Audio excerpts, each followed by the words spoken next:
गौतम बुद्ध कहते हैं, जिस मनुष्य की बुद्धि तीक्ष्ण होती है वो व्यक्ति कभी असफल नहीं होता। वही जो व्यक्ति अपने बुद्धि और मन दोनों को अपने काबू में कर उन्हें खुद के अनुसार सही राह दिखाता है, उस इंसान को जीवन में कोई भी नहीं हार सकता। क्योंकि ऐसा व्यक्ति जो हर एक काम में अपने बल का कम उपयोग कर बुद्धि का उपयोग ज्यादा करता है, ऐसा व्यक्ति जीवन में जल्दी सफल होता है। क्योंकि यह बुद्धि ही है जो इंसान को बल से ज्यादा अपने काम में महानता हासिल करवा सकती है। वही दोस्तों, गौतम बुद्ध ने बुद्धि को बढ़ाने के लिए कुछ उपाय बताए थे। उनमें से पहला उपाय है ध्यान। बुद्ध हमेशा कहते थे, जो व्यक्ति एक जगह पर स्थिर रहकर ध्यान कर पाता है उसके लिए अपने मन को वश में करना संभव हो पाता है।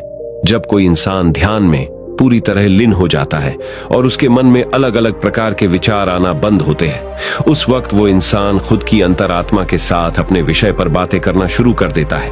और जब इंसान अपनी अंतरात्मा के साथ खुद के विषय के बारे में बातें करता है, तब वो इंसान दूसरों पर निर्भर नहीं रहता।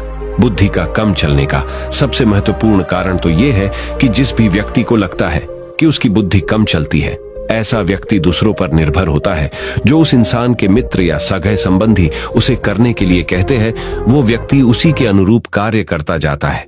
जब इंसान अपने बुद्धि के इस्तेमाल से कोई कार्य करता है, तब वो मनुष्य अपने काम में जल्द ही सफल होना शुरू होता है। क्योंकि ऐसा व्यक्ति जो अपने बुद्धि का इस्तेमाल हर जगह करना जानता हो, ऐसा इंसान जीवन में कभी भी किसी भी कार्य में असफल नहीं होता।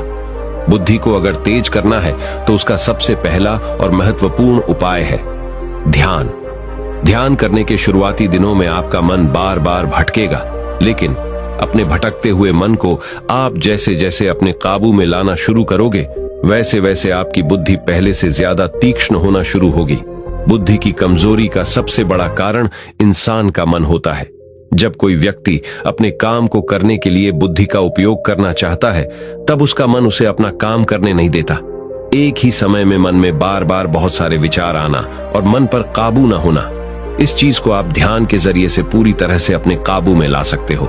इसलिए ध्यान बुद्धि को पहले से ज्यादा बढ़ाने में अत्यंत लाभदायक है।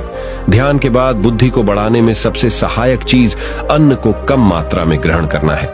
जो व्यक्ति अपने शरीर से कम मात्रा में अन्न को ग्रहण करता है, ऐसे व्यक्ति की बुद्धि तीक्ष्ण होना शुरू होती है।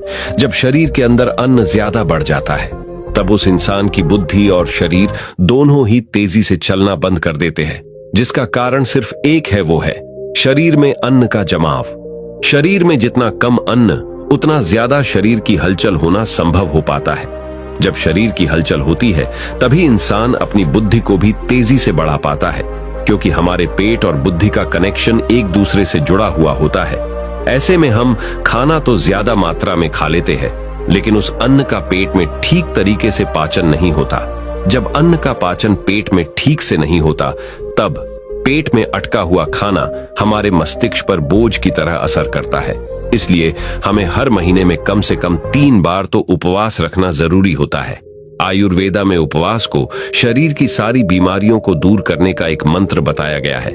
आयुर्वेदा में साफ तौर से कहा गया है कि जो व्यक्ति समय समय उपवास रखता है, तो उस दिन व्यक्ति का शरीर अपने आप ही सारी बीमारियां ठीक करना शुरू कर देता है। जब बीमारियां कम होती है, तब हमारा मन प्रसन्न रह पाता है, जिसका एक फायदा यह भी है कि जब किसी व्यक्ति का मन प्रसन्न रहता है, तब उस इंसान की बुद्धि तेजी से काम करना शुरू कर देती है, क्योंकि उस समय आप शरीर की किसी भी समस्याओं से गुजर रहे नहीं होते हो।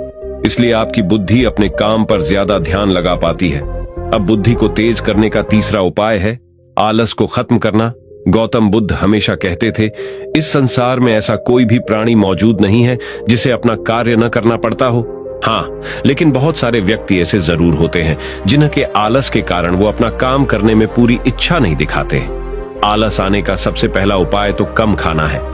जितना ज्यादा शरीर के अंदर अन्न है, उतनी जल्दी आलस और निद्रा आने की संभावना बढ़ जाती है। क्योंकि जब कोई व्यक्ति अपने आलस में किसी कार्य को करने से मना कर देता है, तब उस इंसान को अपने मन में लगता है कि वो उस कार्य को करने से बच रहा है, लेकिन ऐसा बिल्कुल भी नहीं होता है। इस सृष्टि का नियम ही है, अगर तुम किसी कार्य को करने में आलस या फिर कल पर डाल देते हो, तो तब तुम्हें उस कार्य को एक साथ करना पड़ सकता है। जिसका एक सरल सा उदाहरण कुछ इस प्रकार है। एक बच्चे के नियत कर्म होते हैं पढ़ाई करना और अच्छे नंबरों से पास होना। लेकिन अगर वो बच्चा अपनी पढ़ाई करने को कल पर ढकेलता रहता है, ऐसे समय में उस बच्चे की जैसी ही परीक्षा आती है, तब उसने सही समय पर आलस करके जो अपनी पढ़ाई पूरी नहीं की होती है, तो अब उसे परीक्षा के भय से सारी पढ़ाई एक साथ करनी पड़ती है, जिस वजह से उस पर एक साथ ही पढ़ाई का बोझ पड़कर वो अपने पढ़ाई को भी पूरा नहीं कर पाता।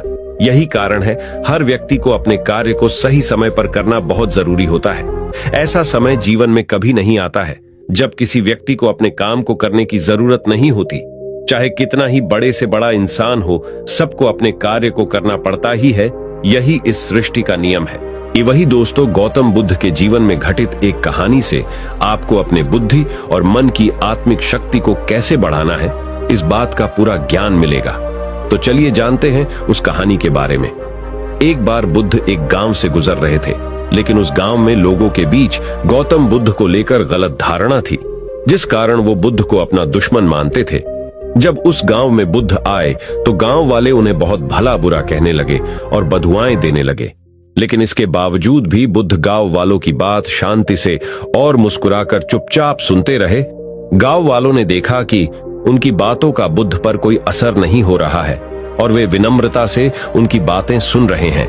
गांव वाले जब बोलते बोलते थक गए तो आखिर में बुद्ध ने कहा कि यदि आप सभी की बातें समाप्त हो गई हो तो मैं अब प्रस्थान करूं।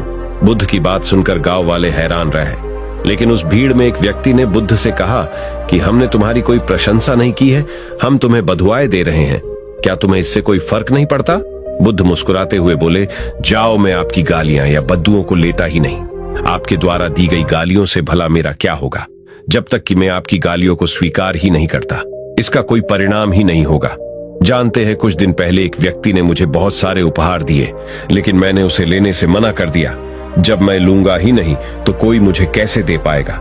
बुद्ध ने पूछा, बताइए, अगर मैंने उपहार नहीं लिया तो उपहार देने वाले व्यक्ति ने क्या किया होगा? भीड़ में से किसी ने कहा, व्यक्ति ने अपने उपहार को अपने पास रख लिया होगा। बुद्ध ने कहा, मुझे आप सब पर इसलिए दया आती है क्योंकि मैं आपकी इन गालियों को लेने में असमर्थ हूं और आपकी ये गालियां आपके पास ही रह जाएंगी।